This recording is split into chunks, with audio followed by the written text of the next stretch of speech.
Колко от вас знаете, че когато една жена забременява в началото, може би кърви? Това на биологичен термин се нарича загнездване, т.е. плодът се закрепя към органите, към органът, който износва всъщност бебето. И тази сутрин аз правя това видео заради някой, който кърви в момента. Някой посветен на Бога, чийто живот кърви в определени сфери. Ти си мислиш, че умираш.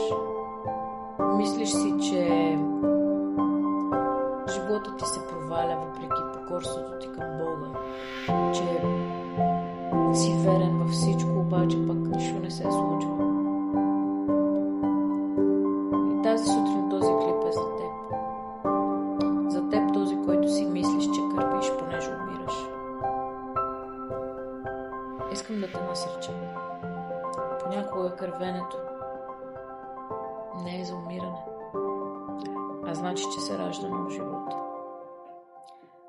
И тази сутрин аз съм тук да ти кажа точно на теб, ти този, който си мислиш, че умираш.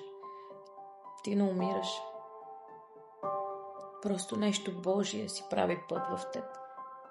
Просто нещо Божие се опитва да си намери място вътре в теб. Затова не се отчаивай. Продължавай да служиш на Бога. Не се отчаивай. Продължавай да търсиш Бога.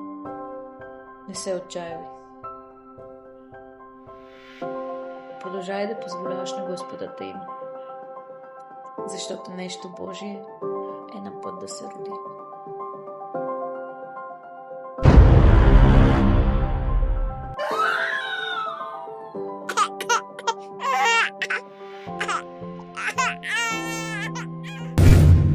А ти дали си готов да родиш това, което Бог има в теб?